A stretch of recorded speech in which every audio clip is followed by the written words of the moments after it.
ഒരൊറ്റ ചോദ്യം മതി ഈ ജീവിതം മാറി മറിയാന്ന് പറയുന്ന പോലെ ഒരൊറ്റ പെർഫോമൻസ് കൊണ്ട് ഈ പറഞ്ഞ പോലെ ജീവിതം കുറെയൊക്കെ മാറി മറിഞ്ഞ രണ്ട് ആൾക്കാരാണ് ഇന്ന് എന്റെ കൂടെ ഉള്ളത്. ഹലോ ഹായ് നമസ്കാരം, നിങ്ങൾ കണ്ടുകൊണ്ടിരിക്കുന്നത് Milestone Makers and this is Stories Untold with RJ Gaddafi. With me today the viral girls Dhanalakshmi and Bhagyalakshmi. ആരെങ്കിലും മഹാലക്ഷ്മി എന്ന് വിളിക്കാറുണ്ട് നിങ്ങളെ? കുറെ ആൾക്കാർ ഈ ലക്ഷ്മി എന്നുള്ളതുകൊണ്ടേ ഏതൊക്കെ ലക്ഷ്മിയാണ്? സേതുലക്ഷ്മി ഉണ്ട്, ജയലക്ഷ്മി ഉണ്ട്, സീതാലക്ഷ്മി ഉണ്ട്. പക്ഷെ ശരിക്കും നിങ്ങളുടെ പേര് ധനലക്ഷ്മി ഭാഗ്യലക്ഷ്മി. നിങ്ങൾ സമ്മതിച്ച തരുമല്ലെന്ന് എനിക്കറിയാം, എന്നാലും ഞാൻ ചോദിക്കും, ഇതിൽ ആരാണ് ധനലക്ഷ്മി, ആരാണ് ഭാഗ്യലക്ഷ്മി? പറയത്തില്ല. അതെന്താണോ നിങ്ങൾ അത് പറഞ്ഞു കൊടുക്കാതെ? ആർക്കോ എല്ലാവരും ചോദിക്കും, പക്ഷെ പറഞ്ഞു കൊടുക്കില്ല. അതെന്താ കാര്യം? ഞാൻ ഫസ്റ്റ് ഒക്കെ പറഞ്ഞു കൊടുക്കുമായിരുന്നു, പക്ഷെ ഒരു ചിരി ഇരിച്ചിട്ട് ബമ്പർ ചിരില് വന്ന പിന്നെ അങ്ങനെ പറഞ്ഞു കൊടുക്കത്തില്ല. അതെന്താ നിങ്ങൾ പറഞ്ഞു കൊടുക്കാത്തതിനുള്ള പിന്നിലുള്ള കാര്യം എന്താ? ഒരു രസമല്ല ആൾക്കാരെ പറ്റി. അവിടെ ചെന്നപ്പോ അവിടുത്തെ ചേട്ടന്മാര് പറഞ്ഞു നിങ്ങൾ അങ്ങനെ പറയണ്ടെന്ന് പറഞ്ഞു. അപ്പൊ നമ്മള് ഫസ്റ്റിലത്തെ ഷോയില് പറഞ്ഞില്ല. അപ്പം പിന്നെ ഞങ്ങക്കത് ഹരവായി. കോളേജിലായാലും വീട്ടിലായാലും റോഡിൽ കൂടി പോവാണെങ്കിലും ഒക്കെ ആരാ ചോദിച്ചാ വെറുതെ പറയാതെ പറഞ്ഞു. ആദ്യമൊക്കെ അമ്മ പറയായിരുന്നു അതെന്താ പറയാത്തേന്ന്. പിന്നെ വിചാരിച്ചു, അപ്പൊ അമ്മ എടുത്ത് പറഞ്ഞു കുഴപ്പമില്ല നമുക്ക് ഇങ്ങനെ ചെയ്തു നോക്കാന്ന് പറഞ്ഞു. പിന്നെ ചെയ്ത് ഇപ്പൊ അമ്മയും പറയത്തില്ല. അതില് നിങ്ങൾ ലഹരി കണ്ടെത്തി തുടങ്ങി. സൈക്കോ, രണ്ട് സൈക്കോ ആണ് ഈശ്വരന്റെ മുമ്പിൽ ഇരിക്കുന്നത്. ഇനി ഇവരെ മനസ്സിലാകാത്ത ആൾക്കാർ ആരെങ്കിലും ഒക്കെ ഉണ്ടെന്നുണ്ടെങ്കിൽ അവർക്ക് വേണ്ടിയിട്ട് ഞാനൊന്ന് പറഞ്ഞു മനസ്സിലാക്കി കൊടുക്കാം. നമ്മുടെ മഴവിൽ മനോരമയിൽ ടെലികാസ്റ്റ് ചെയ്യുന്ന കിടിലം എന്ന് പറയുന്ന ഷോയിലൂടെ ഒരു കിടിലം പെർഫോമൻസ് കാണിച്ചിട്ട് നമ്മളുടെ കണ്ണ് തള്ളി അങ്ങനെ ഒരു ജനപ്രീതി ഉണ്ടാക്കിയ ആൾക്കാരാണ് എന്റെ മുമ്പിൽ ഇരിക്കുന്നത്. എന്നാലും എന്റെ പിള്ളേരെ നമ്മൾ എന്താ വേദിയിൽ കണ്ടത്? രണ്ട് ഐഡന്റിറ്റിക്കൽ ട്വിൻസ് ആണ് ഇവര്. ഇതേപോലെ തന്നെ ഒരു ഐഡന്റിറ്റിക്കൽ പെർഫോമൻസ് ഇവരാ വേദിയിൽ കാഴ്ചവെച്ചു. അപ്പൊ തൊട്ട് നമ്മൾ വിചാരിക്കുന്നുണ്ട് ഇത് എങ്ങനെ ഇവര് പഠിച്ചെടുത്ത് ഇങ്ങനെ അവതരിപ്പിച്ചെന്നുള്ളത്. അത് എനിക്കിപ്പോ ചോദിക്കാനുള്ള, എങ്ങനെ നിങ്ങൾ പഠിച്ചെടുത്ത് അവതരിപ്പിച്ച? എങ്ങനെ? ശരിക്കും ഞങ്ങൾ അതൊരു ഒറ്റ ദിവസത്തെ പ്രാക്ടീസ് കൊണ്ടാണ് ഒരൊറ്റ ദിവസം കൊണ്ടാണ് അങ്ങനെ. ഞാൻ സത്യമായിട്ടും ഞാനിത് എക്സാജറേറ്റ് പറയുന്നത്. ഞാൻ വിചാരിച്ചു മാസങ്ങളുടെ പരിശീലനം ഉണ്ടായിരുന്നു. കാരണം അങ്ങനത്തെ ഒരു രീതിയിലാണുള്ളത് നിങ്ങള്. ഇല്ല, ഞങ്ങൾ കുറച്ചും കൂടി ഭയങ്കര അറ്റാച്ച്ഡ് ആയതുകൊണ്ടായിരിക്കും തോന്നുന്നു. എപ്പോഴും ഇങ്ങനെ സെയിം ആയിട്ട് കളിക്കും. അപ്പൊ അങ്ങനെ നോക്കിയപ്പോ ഒരു ദിവസം കൊണ്ട് ഞങ്ങൾക്ക് അത് പഠിക്കാവുന്ന. ഞങ്ങൾക്ക് ആ ചെയ്യുന്നതിന്റെ തലേന്നാണ് ഫ്രെയിം കിട്ടിയത്. നമ്മള് നമ്മുടെ പ്രോപ്പ് അല്ല അത്, അവര് തന്നതാ. അപ്പം അവര് തന്നപ്പോ ഞങ്ങക്ക് ഭയങ്കരമായിട്ട് വൈകിയായിരുന്നു ആ ഫ്രെയിം തരാൻ വേണ്ടിട്ട്. അപ്പൊ ഞങ്ങൾ അന്ന് അത് കിട്ടി പ്രാക്ടീസ്. അതുകൊണ്ട് ഞങ്ങൾക്ക് കേറാൻ നേരത്ത് ഭയങ്കര ടെൻഷൻ ആയിരുന്നു, കയ്യിൽ നിന്ന് പോകുന്നുള്ളത്. പക്ഷെ കയ്യിൽ നിന്ന് പോയില്ലെന്ന് മാത്രമല്ല, ഭയങ്കര കയ്യടി നേടി. എല്ലാവരും അതിശയത്തോടെ ഇപ്പോഴും ചോദിക്കുന്നില്ല ഇത് എങ്ങനെ എനിക്ക് തോന്നുന്നു നവ്യ നായരൊക്കെ അത് വിശ്വസിച്ചേ ഇല്ല രണ്ടുപേരാണെന്ന്.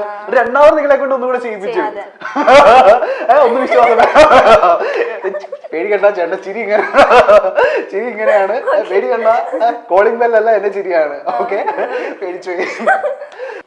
പിന്നെ എടുത്ത് പറയേണ്ടത് ഇട്ടിരിക്കുന്ന ഷൂ മുതല് കണ്ണാടി വരെ ഒരുപോലെ എല്ലാം സെയിം അല്ലെ? മോതിരം, മൂക്കുറ്റി, കണ്ണാടി, മാല, വാച്ച് അടക്കം സെയിം. അപ്പൊ നിങ്ങള് രണ്ടും സെയിം ഡ്രസ്സൊക്കെ കിട്ടിയില്ലെങ്കിൽ അപ്പൊ നിങ്ങൾക്ക് വലിയ പ്രശ്നമുള്ള പുറത്തോട്ടൊക്കെ പോകുന്ന സമയത്ത് ഇത് എങ്ങനെ ഒപ്പിച്ചെടുക്കുന്ന? എല്ലാവരും സാധാ കടയിൽ പോയി കഴിഞ്ഞാൽ അവർക്ക് ദേഷ്യമാവും. അപ്പൊ ഫസ്റ്റ് ഒക്കെ ഞങ്ങൾക്ക് ഭയങ്കര ബുദ്ധിമുട്ടായിരുന്നു. അവർക്കും ഭയങ്കര ബുദ്ധിമുട്ടാണ്, ഞങ്ങൾക്കും ഭയങ്കര ബുദ്ധിമുട്ട്. അപ്പൊ ലാസ്റ്റ് ഞങ്ങൾ ഇങ്ങനത്തെ സ്ഥലങ്ങളിൽ എങ്ങനെ ഓഫർ വരും അപ്പൊ ഒന്നെടുത്ത ഒന്ന് ഫ്രീ ഉള്ളിടത്തൊക്കെ പോകും. ഓ അടിപൊളി. നിങ്ങൾക്ക് അച്ഛനും അമ്മയ്ക്കൊക്കെ മനസ്സിലാവുമല്ലോ ഇതിലാരാണെന്നുള്ളത്? നിങ്ങൾക്ക് രണ്ടുപേർക്കുള്ള അങ്ങോട്ടും ഇങ്ങോട്ടുള്ള വ്യത്യാസം എന്തൊക്കെയാ? ഐ മീൻ കാഴ്ചയിൽ നമുക്ക് വലിയ വ്യത്യാസം തോന്നുന്നില്ല, പക്ഷെ ശരിക്കും ഡിഫറൻസ് ഉണ്ട്. പക്ഷെ ഞങ്ങൾ പറഞ്ഞു തരത്തില്ല, നിങ്ങൾ കണ്ടുപിടിച്ചോ? ആണോ? പക്ഷെ ഞങ്ങൾ സമ്മതിച്ചു തരത്തില്ല കണ്ടുപിടിച്ചാലും. കാരണം ചിരിച്ചേ ചിരിച്ചാ പോയി. ചിരിക്കുമ്പോ എന്തോ പ്രശ്നമുണ്ട്, ചിരിക്കുമ്പോ എന്തോ ഒരു വ്യത്യാസമുണ്ട് രണ്ടുപേര് തമ്മില്. ചിരിക്കണ്ട, ചിരിച്ചാ പോയി. ഈ പറഞ്ഞ പോലെ ഒരു ദിവസത്തെ പെർഫോമൻസിനാണ് നിങ്ങൾ ഈ പറഞ്ഞ പോലെ ഇതൊക്കെ പണിച്ച് എടുത്തത്. അതിനുശേഷം നിങ്ങളുടെ പ്രോഗ്രാം വന്നതിന് ശേഷം ആരൊക്കെ വിളിച്ചു നിങ്ങളെ, എന്തൊക്കെ പറഞ്ഞു? ഞങ്ങള് ഇടയ്ക്ക് വെച്ച് ഞങ്ങളുടെ നമ്പർ കട്ടായി പോയായിരുന്നു. പിന്നെ ഞങ്ങൾ ശരിയാക്കി എടുത്താ കുറെ പേര് ഞങ്ങളെ വിളിച്ചിട്ട്. ഞങ്ങൾ ശരിക്കും ഫ്ലവേഴ്സ് ചാനലിൽ ഒരു മിറർ ഡാൻസ് ചെയ്തിട്ടുണ്ടായിരുന്നു. പക്ഷെ അത് ഇങ്ങനെ ഉണ്ടായിരുന്നില്ല, ഒരു ഫ്രെയിം വെച്ചിട്ടായിരുന്നു. അപ്പൊ അത് നമ്മൾ ഇവരുടെ അടുത്ത് പറഞ്ഞപ്പോഴാണ് പറഞ്ഞത് നിങ്ങൾ ഓൾറെഡി അത് അവിടെ ചെയ്തതല്ലേ, അപ്പൊ വേറൊരു വെറൈറ്റിക്ക് എന്തെങ്കിലും ചെയ്യാൻ പറ്റുമോ എന്ന് ചോദിച്ചപ്പോഴാണ് ക്യാമറ അതിലെ ആ സാറ് വന്നിട്ട് ഞങ്ങൾക്ക് ഫ്രെയിം ഒക്കെ വെച്ച് തന്നിട്ട് അപ്പൊ നമ്മൾ ഇങ്ങനെ ചെയ്യാമോ എന്ന് ചോദിച്ചപ്പോ ആ സാർ അങ്ങനെ ചെയ്തു തന്നത്. അപ്പോൾ ഞങ്ങളെ വിളിച്ചിട്ട് നിങ്ങൾ അതിനേക്കാളും സൂപ്പർ ഇതായിരുന്നു, കാരണം അത് ഒരു ഫ്രെയിം ആയിരുന്നു, അതില് നിങ്ങൾ ട്വിൻസ് ആണെന്ന് അറിയായിരുന്നു, പക്ഷെ ഇതില് അറിയാൻ പാടില്ല എന്നൊക്കെ പറഞ്ഞ ഒരുപാട് കമന്റ്സ് വന്നു. ഇപ്പൊ ഇൻസ്റ്റാഗ്രാമിലായാലും ഫോളോവേഴ്സും കൂടുന്നുണ്ട്. പോകുന്നതിന് മുന്നേ 60K. അപ്പോഴും ഉണ്ടായിരുന്നു 60K. ഓക്കെ, ചേട്ടന്റെ ഇൻസ്റ്റാഗ്രാം ഫോളോവേഴ്സ് ഉണ്ട് എത്ര ഉണ്ടോ ചോദിക്കും നിങ്ങള് ചോദിക്ക് വെറും 5K ചേട്ടാ ഞങ്ങൾ 5K വന്നതാ. ആണോ? അത് എനിക്കും പ്രതീക്ഷിക്കാം.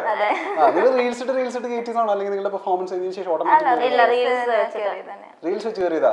ഇന്ന് തൊട്ട് ഞാൻ വന്ന റീൽസ് ഇടും. എന്നിട്ട് അതിന് പോയതിനു ശേഷം എത്ര കേക്ക് കൂടി? ഇപ്പൊ 66 അങ്ങനെ എത്ര? 66 ആയി. നിങ്ങളുടെ കൂടെ ഞാനൊരു പെർഫോമൻസ് ചെയ്ത് ഇട്ട നാളെ എന്റെ റീലും അയ്യോ പക്ഷേ ഇല്ലേ ഞങ്ങളുടെ കൂടെ റീൽസ് അങ്ങനെ ചെയ്യാൻ വേണ്ടി വരുന്നവരുടെ കേറത്തില്ല. അറിയത്തില്ല. അപ്പൊ ആ പ്രതീക്ഷ അവസാനിച്ചു. ഞങ്ങൾ ഉറപ്പൊന്നും പറയത്തില്ല. ആക്ച്വലി ഇനി ഇപ്പൊ കണ്ടുകൊണ്ടിരിക്കുന്ന ആൾക്കാർക്കൊക്കെ ഒരു ഡൗട്ട് ഉണ്ടായിരിക്കും, നിങ്ങൾ ആക്ച്വലി എന്താ ഇപ്പൊ ചെയ്തുകൊണ്ടിരിക്കുന്നത്, എവിടെ നിന്നാണ് നിങ്ങൾ വരുന്നതെന്നൊക്കെ ഉള്ള. നിങ്ങളുടെ ഫോളോവേഴ്സ് ഒക്കെ കേൾക്കട്ടെ, നിങ്ങളുടെ ആരാധകരെ കേൾക്കട്ടെ, നിങ്ങൾ ആക്ച്വലി എവിടെ നിന്നാണ് വരുന്നത്, എന്താ ചെയ്യുന്നത്? കൊല്ലമാണ്. പക്ഷെ ഇപ്പൊ ഞങ്ങൾ ഇവിടെയാ താമസിക്കുന്നത്, ചോറ്റാനിക്കരയ്ക്ക് അടുത്ത് കുരിക്കാട് എന്ന് പറഞ്ഞ സ്ഥലത്ത്. കൊച്ചിയിൽ ഇപ്പൊ പെർഫോമൻസ് ഒക്കെ ആയിട്ട് ഞങ്ങളിവിടെ BA ഭരതനാട്യം പഠിക്കാണ്. എവിടെ പഠിക്കുന്നു? ഇവരെന്നെ നൈസായിട്ടൊക്കെ ട്രോളി. ഞാൻ പറഞ്ഞതാ സെൻട്രൽ സെസിൽ ഭരതനാട്യം ഉണ്ടെന്ന് പറഞ്ഞപ്പോ ഇവര് ഭരതനാട്യം ഞങ്ങൾ എങ്ങനെ വെച്ചൊന്ന് പഠിക്കുന്നതൊക്കെ. പക്ഷെ ഇതെപ്പോഴാ സെൻട്രൽ അല്ല ഞങ്ങളുടെ അടുത്ത് കൂടുതൽ പേരും ചോദിക്കുന്ന കാര്യമാണ്, നിങ്ങൾ എന്താ പഠിക്കുന്നതെന്ന് ചോദിക്കുമ്പോൾ BA ഭരതനാട്യം ചെയ്യുന്നതെന്ന് പറയുമ്പോൾ അത് ഫസ്റ്റ് ചോദിക്കുന്നത് അത് ഡിഗ്രി കോഴ്സ് ആണോ? അത് എനിക്കറിയാം ഡിഗ്രി കോഴ്സ് ആണെന്നൊക്കെ ഞാൻ ചോദിക്കത്തില്ല. അത്രയും ബുദ്ധിയില്ല. അല്ല ചേട്ടനല്ല, ആളുകളുണ്ട് അങ്ങനത്തെ അങ്ങനെയല്ല, അവർക്ക് അറിയില്ല അതുകൊണ്ടായിരിക്കാം. അവർ ഫസ്റ്റ് ചോദിക്കുക അതൊരു ഡിഗ്രി കോഴ്സ് ആണോ ചോദിക്കും, അപ്പൊ ആണെന്ന് പറയും.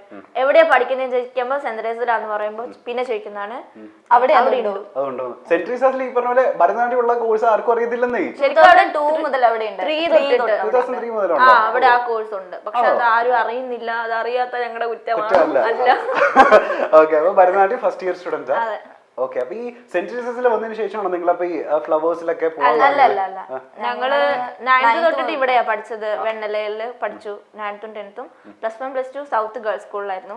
ആ സമയത്താണ് ഞങ്ങള് കോമഡി ഉത്സവത്തിൽ പോകുന്നത്.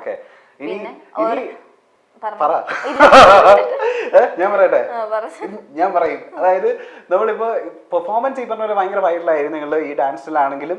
ഈ പറഞ്ഞ പോലെ അതിനു മുന്നേ നിങ്ങളുടെ ഒരു തകർപ്പൻ പെർഫോമൻസ് ഉണ്ടായിരുന്നു. ഏതിലായിരുന്നു? ഒരു ചിരി ഇരുചിരി എന്ന്. പക്ഷെ നല്ല വ്യൂസ് പോയതാണ്, അത്യാവശ്യം എനിക്ക് ഇഷ്ടപ്പെട്ടു.